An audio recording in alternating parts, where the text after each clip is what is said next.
Hey guys, Jake here, and lately, of course, I've been playing NFS Unbound, and I've actually been enjoying it quite a lot. From the improved handling, to the multiplayer progression, to the extremely challenging campaign, to the cops that make you feel like you're playing a stealth mission, crazy new body kits, and more, there's a lot to like about Unbound.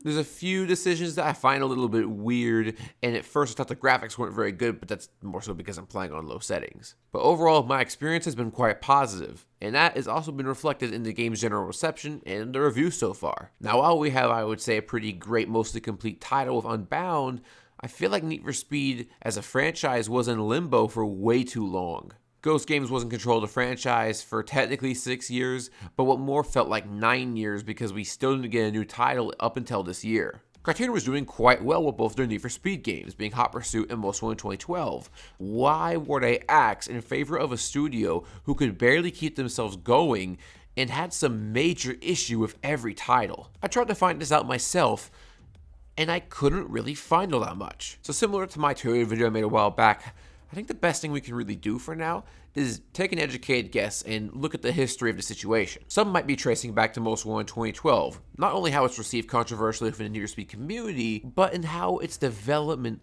was known to be quite strange. Criterion was working on what seemed to be an actual sequel to Need for Speed Most Wanted from 2005, but what we ended up getting is something completely different, but it still has the Most Wanted name. The thing is, we don't know why this massive change in direction actually happened. Everyone likes to say it's because EA didn't give them enough time, but I feel like what is equally as possible is that Criterion just didn't really see their concept working out and transferred a lot of aspects and the atmosphere from that concept into Need for Speed Rivals later on. We don't know why the development of Most Wanted 2012 went the way it did, and there's no really definitive answer we have on it, unfortunately. I'm particularly surprised that no one has really tried to, at least from what I've seen, reach out to past members of Criterion Games to ask questions. But going past Most Wanted 2012, then we have Rivals, which was obviously a collaboration joint between Criterion Games and Ghost Games. Ghost Games was then handed the keys to the Need for Speed franchise before Need for Speed Rivals was even released. And this just doesn't make sense to me.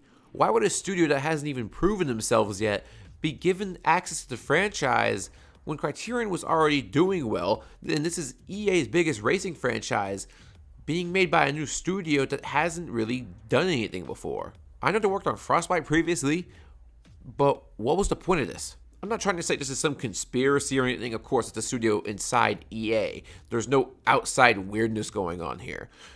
But it just doesn't make sense to me. Ghost Games clearly went for a bigger project next time with Need for Speed 2015, and it was pretty ambitious in a lot of ways, but obviously core aspects like the handling and the cops suffered. And everyone thought Payback would be their magnum opus, but it ended up being a step back from Need for Speed 2015 in pretty much every way, in my opinion. Payback was super negatively received, not just by critics, but also by the fans. And this is where I don't understand why EA still gave them extra time to make another title. But clearly the marketing budget was lowered, and then we got Need for Speed Heat, a game that improved massively on Payback, but Payback is a game that's not hard to beat at all. So it really didn't raise the bar for anything at all. It was just okay in my opinion. And then after that, Ghost Games was shut down. If Criterion Games is on Need for Speed now after Ghost Games' closure, why were they relegated to a support studio in the first place? My first idea is that maybe they wanted to work on their own stuff, like Beyond Cars, but the thing is most of the staff was moved over to Ghost Games anyway. They were relegated to a support studio, then they gained more staff to make Beyond Cars, and then that was cancelled, so they just supported on Star Wars and Battlefield until now. And I highly doubt the fanbase's reception of Most Wanted 2012 is the reason that they changed studios. So honestly, I'm kinda lost here. And that's why I wanted to make this video. I wanted to see if anyone had any potential theories as to why this happened in the first place. Because now that we finally have a truly good Need for Speed game, I feel like it's just been way too long, and I'm kind of thinking about how disappointed I am with how long this took. And I'm curious to see if anyone else feels the same way. Anyways, I hope you enjoyed the video, and I'll see you guys later.